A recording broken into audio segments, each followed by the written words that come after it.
Y bien, como sabemos, pues el país está construyendo ya desde hace un buen tiempo la institucionalidad ambiental, por llamarla de alguna forma, que le permita, entre otras cosas, pues manejar todo lo que tiene que ver con la explotación de las industrias extractivas, de la minería, etcétera, de modo tal de reducir la conflictividad que hay en torno a estos temas. Hay una necesidad de gobernabilidad minera, por decirlo de alguna forma, o gobernabilidad en el tema de la minería, de pacificar esta relación. Y algunos mencionan la importancia que en esto podría tener el ordenamiento territorial y lo que se llama la zonificación económica ecológica, que es algo que está establecido en alguna ley, pero que, digamos, estaría en ciernes todavía, en proceso de creación. Hay quienes sostienen, sin embargo, esto en realidad no se resolvería los problemas o no sería la gran panacea o la gran solución a este tema.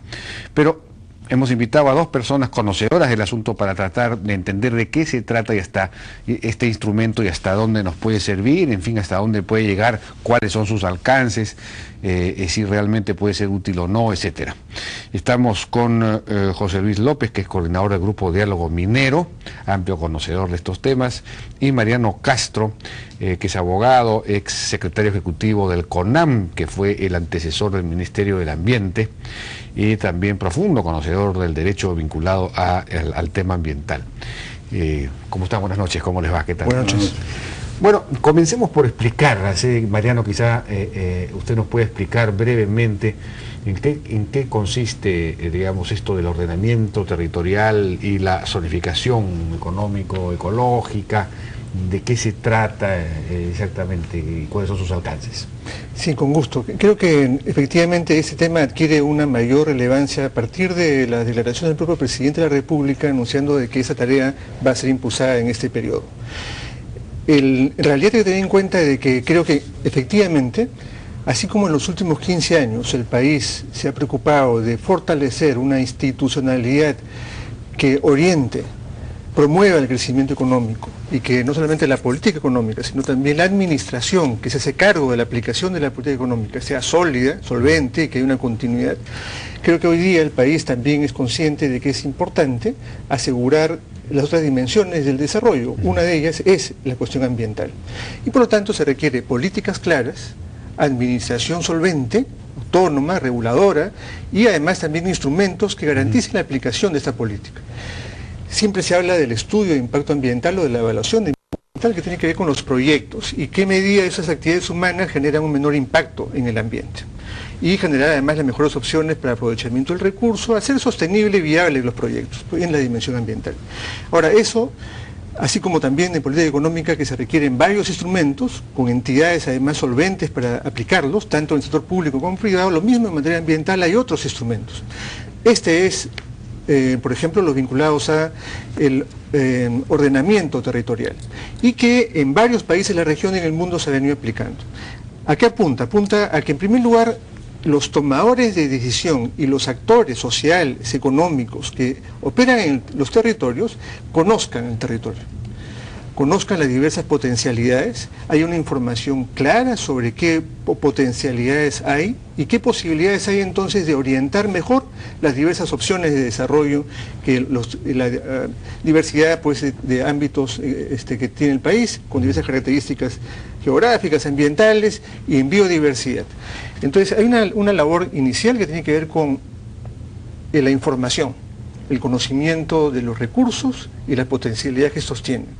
El ordenamiento territorial entonces busca asegurar el mejor aprovechamiento de esos recursos, pero además de que las diversas actividades orientadas al aprovechamiento de estos recursos sean lo más compatibles posibles. Esa información es fundamental para no solamente tener una actitud reactiva en relación a las actividades, sino justamente para poder promoverlas. Y desde el año 2001, aunque esto ya tiene ya un tiempo, el país ha venido impulsando un proceso, yo diría lento, pero un proceso orientado al tema. En el 2001 se declaró de interés nacional el tema. Luego se han aprobado instrumentos al respecto, todo lo que es zonificación de ecología económica, que es un insumo para el ordenamiento territorial, políticas e información.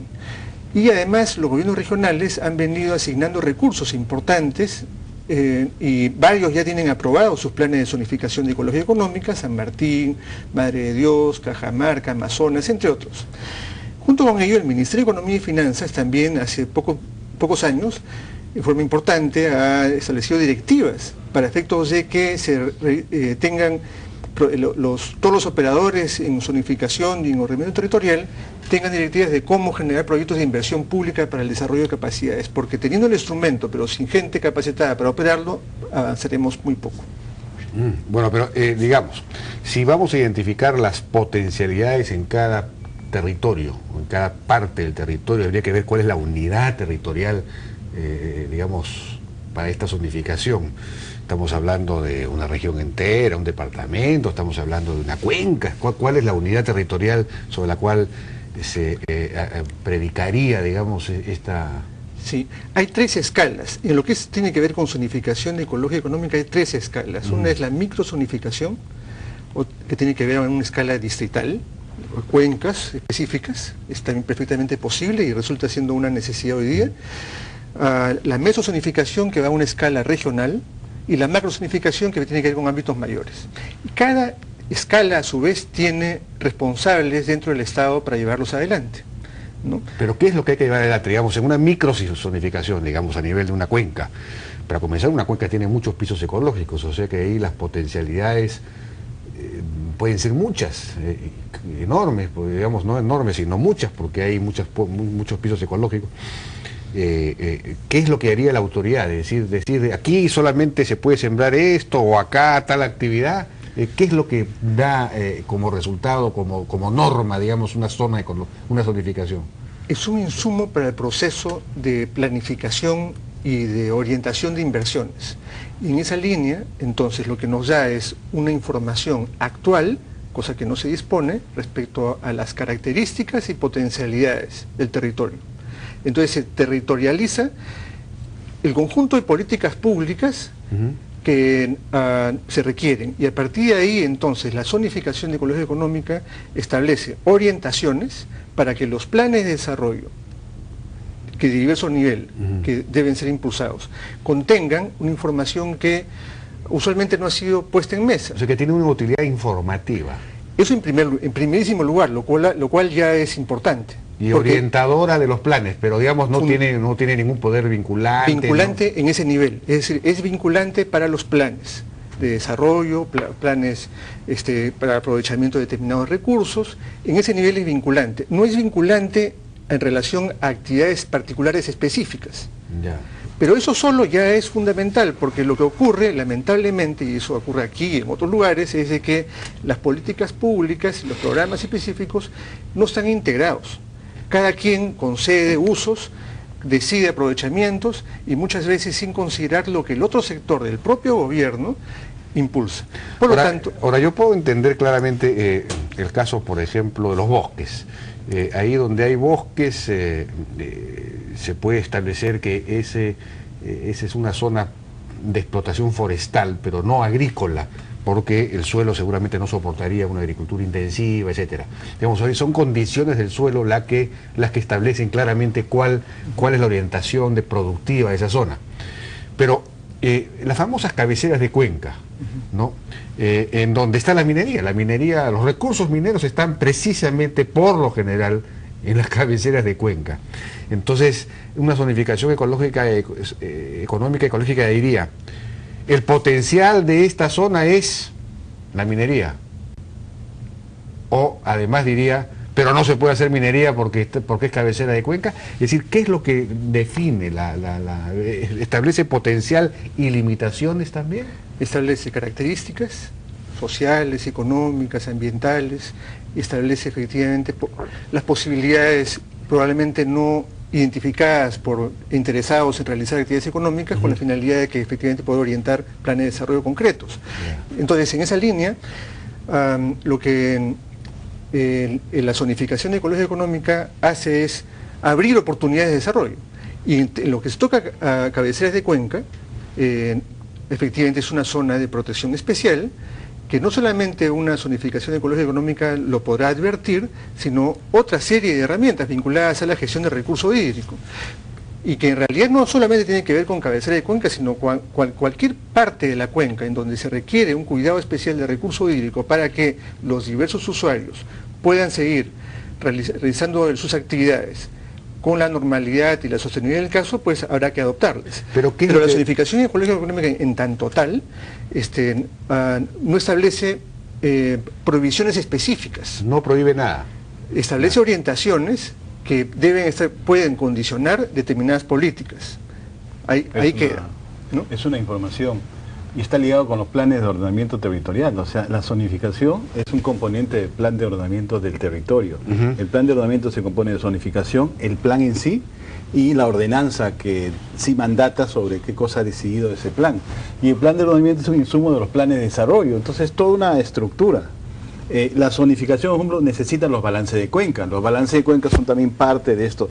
Pero todo esto es un conjunto de información que llega a que los actores que están en ese territorio, junto a los actores involucrados a nivel nacional, tomen una decisión. Es como un pacto. Tenemos la información y vamos a tomar tal decisión de inversión, tal decisión de qué tipo de ciudad quiero, qué tipo de país, las visiones de antaño, de los planes de desarrollo. Entonces, eso es lo que hay que hacer, pero eso no es una solución en sí misma. O sea, la zonificación no te va a decir exactamente cómo tú hallas la oportunidad de tu desarrollo, porque la oportunidad de desarrollo es una decisión que van tomando en el diálogo los actores con la información de... Pero digamos, un gobierno regional puede decidir sobre la base de una zonificación económico-ecológica que en esta zona no hay minería pese a que hay mucho potencial minero. Ahí lo que necesitamos es establecer quién va a dirigir todo este proceso. Es el CEPLAN, es el MINAM, o sea, dándole un tono más ambientalista. ¿Esto es solo ambiental? Por su nombre no, es ambiental, económico, social, cultural, institucional. Entonces, ¿qué organismo podría ver en forma armónica y equilibrada el conjunto de las dimensiones del desarrollo? Ni lo volvamos ni ambientalista ni tampoco meramente económico. Es necesario un pacto, entonces ahí también hay un pacto. Entonces yo no creo que, por ejemplo, el MINAM sea el que defina, como tampoco un gobierno regional defina lo que puede ser una prioridad nacional. Ahí sí se necesita mucha interacción, y por eso que es una buena idea que se hayan formado las juntas de coordinación macrorregional, porque van a facilitar planificaciones. Entonces hay otro nivel de planificación, los planes macrorregionales, que podrían ser más interesantes en una visión de desarrollo. O sea que la ley no está definiendo exactamente nada de esto. Es decir, en este momento la legislación en el Perú quedó en el MINAM lanzó una ley de zonificación en tiempo de BRAC, pero esa está... En la ley de creación del Ministerio del Ambiente se asignó la responsabilidad al MINAM para conducir el ordenamiento territorial. Esa tiene que ver con el ordenamiento territorial, directamente. Pero el ordenamiento territorial, por lo visto, desemboca en una zonificación. Tiene un componente. Hay un proceso que tiene que ver con, efectivamente, una etapa de esto es tener la información necesaria para poder orientar el conjunto de actividades y establecer compatibilidades. En esa línea es de que luego, inclusive el propio Ministerio de Ambiente ha propuesto una ley sobre el ordenamiento territorial que defina criterios, procedimientos, condiciones, responsabilidades y en los diversos niveles de gobierno. Eso está en proceso. Hay el peligro que le dé un tono ambientalista a algo que es ambiental, social y productivo. Entonces, así como el tema del agua no es exclusivamente del Ministerio de Agricultura y hay un debate quién debería tener la conducción de la Autoridad Nacional del Agua, tampoco puedo decir que el ordenamiento territorial es un mero asunto del suelo ambiental o de los elementos que componen el ambiente. Es también la decisión humana sobre cómo produce, qué produce y a dónde quieres producir. Entonces, ahí hay una primera definición. ¿Quién es el más confiable para conducir un proceso que sea armónico entre lo social, lo económico? De acuerdo, es una definición que hay que tomar todavía. Pero hay un terreno en el que sí la decisión está tomada hace mucho tiempo, que es el asunto de los bosques y el famoso cambio de uso, ¿no es cierto? Digamos, en este momento aquello que es de ¿cómo es que le llaman? De explotación forestal, de cobertura forestal, de capacidad de uso forestal, no sé cómo le llaman, cuál es el término exacto. Digamos, yo para solicitar, para poder pasar de un terreno forestal a un terreno agrícola, tengo que pedir al Ministerio de Agricultura, entiendo, o a la UEFA, no sé. Lo lamentable es que tiene que acreditar además haber realizado una actividad de extracción de madera, con lo cual se pierde la calidad forestal. Pero en realidad el tema no solo es prioritario en la Amazonía. No, pero digamos, ahí hay una autoridad clara que define las cosas. Hay unos usos asignados. Pero con incentivos equivocados, ¿no? Porque, claro, si es el sector agrícola, no necesariamente va a preocuparse por mantenimiento. No, pero mi pregunta no es por el deber ser, sino que ya hay en este momento en la legislación peruana ciertos usos preasignados. Por ejemplo, aquello que es bosque, yo no lo puedo, digamos, convertir en agricultura sin pedir permiso. Creo que ni siquiera ya está dada la posibilidad del permiso, entiendo, no sé, según la última ley de... Pero con la anulación de la ley forestal esto ha regresado a la situación anterior. En que hay el Ministerio de Cultura el que autoriza. Claro, pero en realidad el problema está en que esos usos se realizan sin una planificación y un ordenamiento del territorio. Ese es el problema, reconocido por el propio Ministerio de Economía y Finanzas y actores que efectivamente ven que hay una serie de costos que deben realizar los diversos interesados en gestionar proyectos de aprovechamiento de recursos porque ven efectivamente incierto su proceso. Pueden haber divisiones sectoriales que se contradigan entre sí. En materia urbana, eso es clarísimo, el crecimiento desordenado de las ciudades hace evidente efectivamente la necesidad de un ordenamiento territorial. Si miramos la costa peruana, lo mismo. Bueno, en una ciudad hay planes directores urbanos. Claro, hay una zonificación, en las ciudades hay una zonificación. Pero que también son sujetos de cambio de uso y hay un procedimiento para el cambio de uso. Bueno, según la ley que he leído, toda zonificación es flexible. Claro. Y depende también de la evolución tecnológica. O sea, tú puedes, en esta zona hay una vocación, por ejemplo, agrícola, pero el otro actor le dice, mira, hemos encontrado tanto de oro. Yo te ofrezco esta salida. El otro actor y el otro actor van a querer discutir, van a hacer un pacto. ¿Me conviene o no nos conviene? Está diciendo que es meramente agrícola y que no hay agua. El otro le dice, pero te puedo dar esta solución. Y van a cada lugar, nada puede ser predeterminado, como si el plan en forma mágica diga ya cómo va a ser las cosas. Por eso digo, en realidad la información sí. La decisión es sobre cada hecho y cada zona concreta, y de buena fe los actores deciden cómo quieren enfrentar esa... ¿Eso es así en la legislación hoy día? Ahora no es porque no existe zonificación más allá de 3, 4 sitios. Bueno, es lo que podemos hacer ahora en el futuro. Ya, tenemos que ir a una pausa, me están pidiendo, regresamos a ver si entendemos este tema.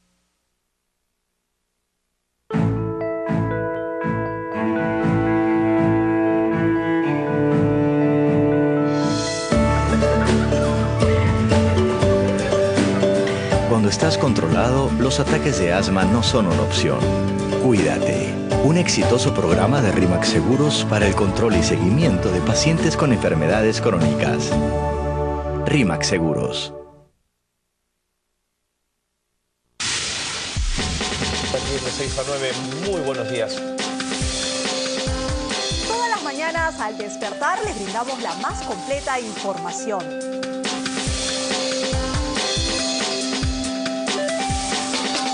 De lunes a viernes, las noticias en De 6 a 9.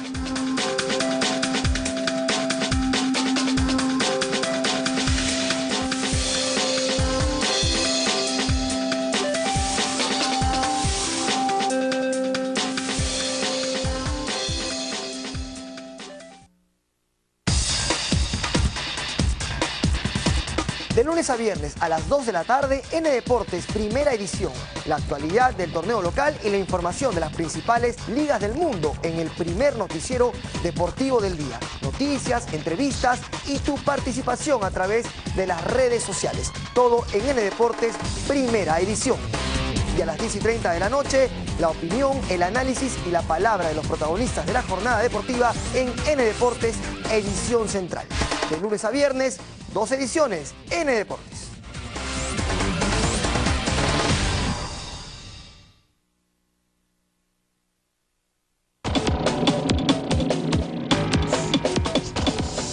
Y bien, seguimos conversando. Sí. Yo creo que la dificultad para entenderlo, si me permites, discúlpame, es porque toda esta etapa de planificación que se vivió en el 80, 90 con mucho auge y que después se volvió a una no planificación entendible por el tipo de economía que hicimos desarrollar, hoy día a partir del 2011 con este gobierno es inevitable que vuelva a virarse una etapa de planificación, pero sin caer en los errores controlistas, etatistas del pasado. Entonces ahora hay que como reconstruir. Por eso cuando se habla del CEPLAN, ¿qué cosa es Pero a mí me preocupa mucho que haya un instrumento que pueda decir, aquí se produce tal cosa, restrictivo, aquí tal otra, por eso parece la planificación central. Eso entonces, es una... Salvo que haya, pues, como digo, en el caso de impedimentos muy serios. Yo no puedo hacer agricultura en una tierra pues muy vulnerable, muy endeble. Eso hay que evitar. Entonces, ese controlismo, esa visión de que en forma, como dice este acuerdo que lo firman de líderes mineros y ONG, que los planes de ordenamiento y zonificación son valiosos, pero deben ser técnicos, pero no debe estar en un encasillamiento anticipado de negación de alguna actividad productiva. No. Tiene que ser acuerdos amplios, pero no que lo hago justo para demostrar que yo no quiero esta actividad. Si es así, yo puedo entenderlo en el sentido de que, por ejemplo, la cabecera de Cuenca, yo puedo decir, bueno, ahí hay mineral, abundante mineral, o sea que económicamente es absolutamente productivo, lógico y necesario, digamos, desarrollar una actividad minera. Pero puede poner en peligro ha descubierto que hay muy poca agua, por ejemplo, en esa zona. Por ejemplo. Si hay muy poca agua, se puede hacer. Si hay bastante agua, es cuestión de ver si hay una tecnología que permita hacer una gestión de cuenca que a su vez permita hacer la mina y al mismo tiempo mantener la provisión de agua. Digamos, eso es lo que debería establecer, me imagino yo, la zonificación. Ese es el pacto. Pero digamos, esta zona se puede hacer minería en tales condiciones, con tal tecnología. Encasillarlo. No sé. Claro, digamos, para ponerlo en términos simples, ¿no? Porque a veces esos temas pueden complejizarse con denominaciones ajenas. Lo que sí está al alcance de los oyentes urbanos. Cuando se define la zonificación urbana en las ciudades se establecen tipos de uso, residencial, industrial, etc. Así es. ¿Cómo garantizo que esa definición de tipo de uso, que lo que permite es la convivencia armoniosa en la ciudad, ¿no es cierto?, se cumple en la práctica? ¿A través de qué? A través de las licencias de construcción. Solicito la construcción de lo que quiera hacer. Y la municipalidad evalúa, analiza con la zonificación correspondiente y da la autorización. Eso, sin embargo, no es lo único que debe cumplir. Dependiendo del tipo de actividad, si es una actividad de cierto riesgo o con un impacto ambiental importante, tendrá que realizar una evaluación de impacto ambiental. Bueno, eso en las ciudades lo vemos con claridad. Entonces hay instancias, es decir, la zonificación lo que te dice es, tal tipo de uso es el que, considerando la vocación, no solamente ambiental, no solamente económica, sino las características sociales, culturales, en fin, cuál es la característica del tema, que esto es dinámico, porque efectivamente uno puede ir encontrando oportunidades no solamente en el territorio, sino a partir de lo que es la interacción económica de esa zona con su entorno, ¿no? Entonces, eso nos permite la zonificación, que es una información valiosísima, indispensable, porque los peruanos lamentablemente no sabemos qué tierra pisamos. Pero yo lo entiendo. Pero no es un encasillamiento anticipado. Lógico, obviamente, no puede contener prohibiciones, ¿no es cierto? No puede contener prohibiciones. Por ejemplo, si tú dices en esa cuenca alta hay mineral, lo que has tenido que permitir es de que haya exploración. Claro. A veces hay mineral, no para que haya explotación, simplemente hay mineral. Pero hay muy poca agua, es muy frágil, y ahí van a discutir técnicos, discutir cuál es la mejor decisión a tomar ahí, si hay la tecnología, si hay la previsión, si hay la inversión. Puede que digan, no es posible y este mineral no condice con la vulnerabilidad de este ecosistema. Puede que sea lo contrario, y eso es una decisión en cada cuenca, pero lo que necesitamos es la información de la zonificación y el ordenamiento. Eso te iba a preguntar, ¿para qué en el fondo necesitas la zonificación? A tomar buenas decisiones. Si tienes un estudio de impacto ambiental bien hecho, estamos hablando de un estudio de impacto ambiental bien hecho. Si tú tienes un estudio de impacto ambiental bien hecho de una actividad minera, por ejemplo, de un proyecto minero, ese te dirá hasta qué punto está impactando en la cuenca o en la cabecera de cuenca, si la compensación es suficiente o no es suficiente para el impacto realizado. Entonces, ¿para qué necesitas la zonificación? Te lo digo, y además lo reconocen en este acuerdo las propias empresas. La evaluación de impacto ambiental no miran la cuenca como un conjunto, solo miran su área de influencia. ¿De acuerdo? Lo cortan. Sí. La zonificación miraría el conjunto de la cuenca con el conjunto de interacciones, porque es una visión más allá de la minería. ¿Y para qué? Para tener decisiones sobre el conjunto de los factores. Las evaluaciones de impacto ambiental, para empezar, no hacen balances de cuenca. Cuando le pregunté a un dirigente, a un gerente ambiental, es que nosotros no nos corresponde, lo tiene que hacer la autoridad del agua. Si yo lo hago, ni me van a creer que cuánta agua. Entonces es correcto, le dije, el Estado tiene que saber en esta cuenca tú vas a estar, yo te digo que mi balance de cuánta agua, de oferta y demanda de agua es esta, mi ubicación de agua contaminada natural es esta, y le va a dar la información. Pero lo que pasa ahora es que el Estado tiene que volver a tener ese rol con el ALA, con las autoridades locales del agua, y le va a decir a la minera, muy bien, tu evaluación de impacto ambiental se incorpora en esta cuenca. Ellos solo hacen la área de influencia, y la área de influencia es una zona que ellos con ciertos parámetros lo ponen a un nivel, pero si sigue más allá, ellos ya no se meten. Entendería entonces que haya pues estudios de cuenca, pero ¿por qué zonificación? Digamos, la idea de zonificación es una idea que suena efectivamente muy planificadora, central, muy controlista, pues, ¿no? Yo zonifico esto y acá solo se puede hacer esto, acá solo esto. Eso algunos lo dicen, pero así no está bien. La idea de zonificación no es así. Ni la estrategia, ni los criterios, ni los procedimientos están así. Eso ya viene realizándose en varias zonas del país, yo creo que de forma exitosa, y estamos en un proceso de tránsito. En algunos casos efectivamente ha habido mucha tensión, ha habido mucho involucramiento de actores económicos en el tema. En el caso de Cajamarca hubo intensa participación de empresas mineras y luego hubo resistencia respecto a definiciones y uso del instrumento, pero a ver, el tema es de que son complementarios. Para la aplicación de una política económica no basta solamente un instrumento de política económica, hay varias, y hay además varios operadores en varios niveles. Lo mismo en materia ambiental. Es importante que vayamos construyendo capacidades para aplicarlos bien. Entonces, el EIA lo que mide es ayuda a que la decisión de un proyecto, de una actividad específica, en un área de influencia delimitada. El estudio de impacto ambiental efectivamente de forma temprana, anticipada, para que la decisión sobre una actividad sea lo más sostenible, aproveche mejor los recursos y no dañe el ambiente. Nada más. Es eso, que es bastante, pero solamente eso. Pero no mide eso es todo lo que interesa. No, ¿qué más interesa? Lo que ocurre es que todo lo demás es el sector privado, el que finalmente decide si invierte o no invierte acá o no, en función de algún estudio de impacto ambiental, si es que se requiere. Pero acuérdate... Claro, pero hay decisiones que son multisectoriales, digamos. El territorio, para seguir con el tema del agua, es un recurso multiusuario, ¿no es cierto? Sí. ¿Quiénes deciden sobre el agua? Todos. Y todos quieren presionar sobre ese recurso cada vez más escaso. Se requieren en consecuencia estrategias más claras, más integradas, que aseguren un aprovechamiento del agua y además generen más agua. Entonces, en este punto, la zonificación ecológica económica nos podrá decir, efectivamente, aquí hay diversas posibilidades de aprovechamiento del agua para qué tipo de actividades y qué tipo de características del suelo tiene. Pues aquí hay tal cantidad de agua, nada más. Que tendría que ver con el tema tanto de balance, se evapora, etcétera. tanto se infiltra.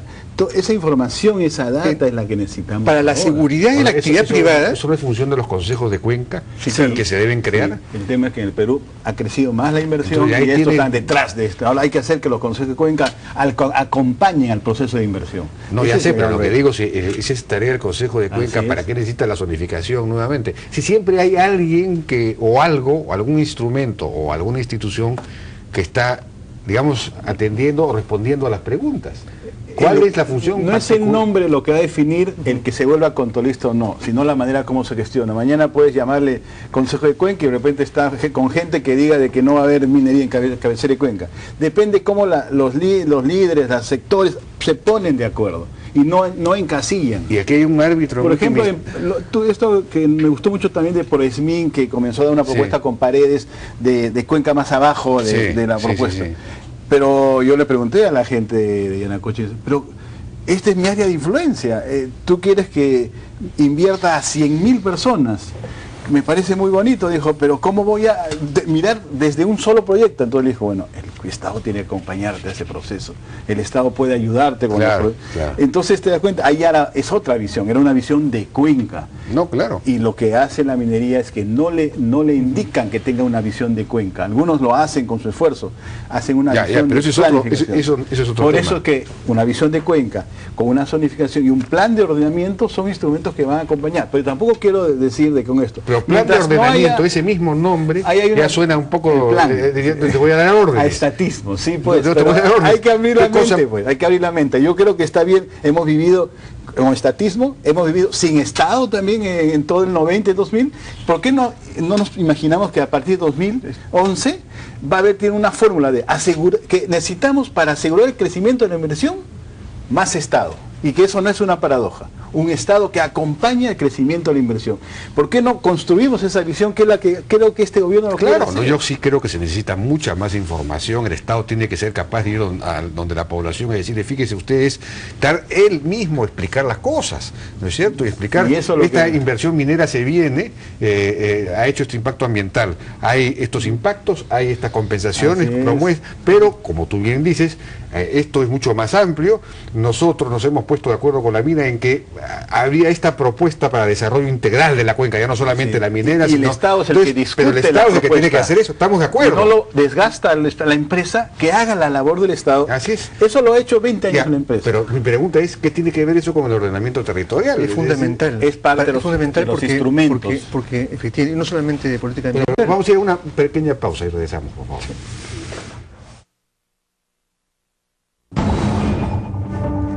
Que venga el trabajo duro y los caminos difíciles.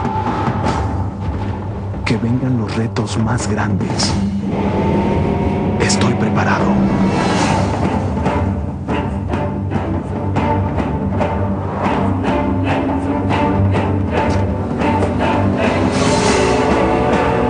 Nueva Nissan Navara. Nada la detiene.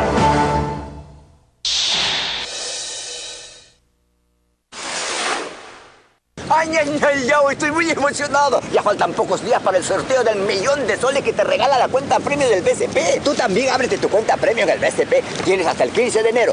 Es un premiazazo. Sorteo 31 de enero. Banco de Crédito BCP.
Seguimos conversando entonces acerca de este tema, acerca de los alcances del ordenamiento territorial, de la zonificación económica y ecológica, qué significa exactamente, cuál es su utilidad. Bueno, Mariano iba a hacer una intervención, lo interrumpí. No, que es fundamental porque lo que hemos venido constatando es de que se está produciendo una ocupación desordenada, improvisada. En algunos casos efectivamente se realiza el conjunto de instrumentos de gestión ambiental que están exigidos a nivel nacional y a nivel internacional. Pero eso no ocurre en todas las actividades ni en todos los sectores. Esta ocupación desordenada reduce las capacidades que tienen los ecosistemas para brindarnos los servicios. ¿Cómo, entre otros instrumentos, podemos garantizar la sostenibilidad del tema con ordenamiento del territorio, que permita a que ayude a que la toma de decisiones en los planes de desarrollo y finalmente también en las actividades específicas, la armonía, la convivencia y que todas puedan efectivamente aprovechar no irracionalmente, sino sosteniblemente los recursos? Si miramos la Amazonía, esto es súper urgente. Digamos, el ordenamiento territorial tiene que tratar de conciliar la explotación de las potencialidades, de los recursos, de las potencialidades, con la sostenibilidad, digamos, ambiental. Y ordenar lo económico con lo ecológico. E integrar las decisiones en esta materia del conjunto de sectores. Porque no solamente el sector minero es el que está interesado en aprovechar el recurso hídrico, sea de la cabecera de cuenca o donde fuese, el sector agrícola, las ciudades, etcétera, etcétera. Y hace un rato iba a poner el ejemplo de la costa peruana. Si queremos que la costa peruana tenga características de un país desarrollado, no podemos ser de tendencia que hoy día hay. Recordemos hace poco el conflicto que hubo con el puerto en Ancón, ¿no? Es decir, efectivamente, la economía del Perú y el comercio internacional requiere infraestructura portuaria, pero no en cualquier sitio. Entonces, ¿cómo ordenamos el territorio para que haya ciudades prósperas en la costa, que además es la mayor cantidad de población, y además tengamos puertos eficientes, modernos, etcétera, etcétera. Eso es ordenamiento territorial. En el caso amazónico eso es crucial ante las presiones cada vez más crecientes que hay efectivamente con miles de millones de dólares de inversión y que requiere una seguridad jurídica. Y esa seguridad jurídica y sostenibilidad no solamente la va a dar la evaluación de impacto ambiental o la norma de calidad, también tiene que ver con el ordenamiento territorial, pero insisto, es una parte del tema. La otra parte tiene que ver con una administración capacitada y solvente para poder justamente usar la herramienta en forma adecuada, no solamente a nivel nacional. Hoy día a nadie se le ocurriría, por ejemplo, proponer que cambios en el Banco Central de Reserva cada 3 años, o cambios en el Ministerio de Economía cada 3 años. Eso está ocurriendo en la institucionalidad ambiental. Había un proceso de varios años con el CONAM, un proceso de creación del Ministerio del Ambiente, OEFA, el tema de fiscalización sale de minería, entra a OEFA, ahora quieren sacarlo de OEFA. Eso no puede ser. Si queremos efectivamente que estas decisiones de sostenibilidad ambiental y esos son los grandes pactos se apliquen bien, ¿no? Efectivamente, se apliquen bien, es necesario procesos, y por lo tanto este proceso que se inicia con este gobierno nacional, requerimos metas claras para los próximos 4 o 5 años, y no contradicciones. Y hasta ahora no tenemos eso. Hay decisiones políticas importantes, se requiere... Se había planteado, por ejemplo, esto de juntar el ANA y la UEFA y... Puede ser algo interesante, puede ser algo muy interesante. En la presidencia del Consejo de Ministros. Pero de ahí lo va a devolver, o sea, no quiere que esté ni en el MINAM, ni en MINEM, ni en MINAG, por decir, ni agricultura, ni energía, en algún lugar. Eso es un debate que hay que hacer, ¿no? Pero hay que decir que es un error, porque lo mismo es decir, si quisiéramos, pero si ese debate estuviese dando en materia económica, no habría un sol de inversión. Pero estamos viendo hoy día de que así como en la década del 90, el 2000, la institucionalidad económica, había un esfuerzo de la sociedad y del Estado para de que eso sea sólida y hay que fortalecerla más, en materia ambiental hoy día no podemos postergar ese tema. Claro, y no podemos en consecuencia poner una época, determinada entidad que es reguladora importante en una PCM y luego regresar a la Administración de Ambiente o quién sabe de dónde. Como ocurrió... ¿Qué es lo que habría que hacer? Simplemente fortalecer estas entidades. O es una autoridad autónoma, esa es una posibilidad. O sea, no lo ambientalicemos, no lo hacemos agrario ni tampoco lo vuelvos a energía y minas. Eso es una decisión que hay que tomar, pero lo que sí era un error que leía era si estuviesen en energía y minas. Pero también era un error que el Ministerio de Ambiente dirigiera el ordenamiento territorial, porque el de ordenamiento tiene elementos también productivos y económicos. Como también es una debilidad que Agricultura pretenda dirigir todo el tema de agua. Entonces ahí necesitamos un esfuerzo para construir una autoridad que primero sea creíble, porque estando ahí... O sea que habría que juntar estas tres cosas. Esa es la primera. Ahorita van a estar juntos en el PCM. Que se quede el PCM, coincido que sería una limitación. ¿Qué puede construirse ahí? Una autoridad autónoma tipo como en Estados Unidos, que hay una comisión, un directorio que es la comisión de ministros, que eligen un directorio de alta calidad y confianza. Puede ser. Yo creo que esa posibilidad merecemos hurgarla. Lo que está pasando, considerando el tiempo, Jaime, de que como te digo, hay una paradoja. Justamente para asegurar la inversión necesitas planificación. Parecieran como dos contrarios, ¿no? Porque la inversión ha crecido en el libre mercado. Necesitas información para introducir racionalidad en la discusión pública. Necesitamos más Estado. No es posible que ahorita, Víctor Caballero, ¿sabes cuánta gente tiene para enfrentarse a conflictos? 8 personas. Y siguen siendo los equipos tan mínimos y con sueldos bajos. Entonces, tiene que haber esa famosa reforma del Estado. Bueno, lo que han hecho en el Ministerio de Inclusión y Desarrollo Social, pues que han traído a los mejores técnicos que antes estaban en el Ministerio de Economía. La revolución que se ha hecho en lo social, con la inclusión de los programas que han llegado a todos los lugares del Perú, hay que hacer la revolución en la promoción de la inversión con inclusión. Y eso va a durar, va a costar, va a tomar decisiones equivocadas, con traspiés, pero hay que sentir que este gobierno me parece que podría hacer este cambio. Es un error que los temas ambientales estén en el mismo ministerio que promueve la inversión.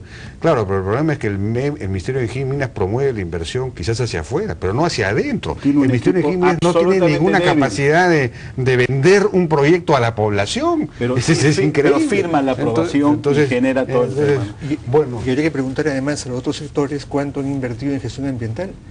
El conjunto de sectores que son emergentes, importantes, tienen unas oficinas ambientales con profesionales que tienen varios años, son importantes, pero absolutamente insuficientes. Sí, pues. ¿No es cierto? Bueno, Entonces, el problema es que también nuestro estado no es pues un estado muy rico, ¿no? Necesitamos, aunque ha habido un superávit de 2% este año, ¿no? Bueno, pero claro, ese es un superávit coyuntural. Bueno, vamos a ver, pues es una discusión muy importante, efectivamente. Las ideas están más o menos claras. Me parece que va saliendo algo claro de esta discusión. Nos han ayudado en ella, pues, José Luis López, del Diálogo Minero, y Mariano Castro, exsecretario ejecutivo del CONAM, antecesor del Ministerio del Ambiente. Muchísimas gracias a los dos por su participación. Vamos a una pausa y regresamos con un tema también vinculado a los asuntos ambientales, aunque en este caso más tecnológico también, que es Luis Campos Vaca, presidente del Instituto de Investigaciones de la Amazonía, el IIAP. Con él vamos a regresar, tiene proyectos extraordinarios y con él regresamos.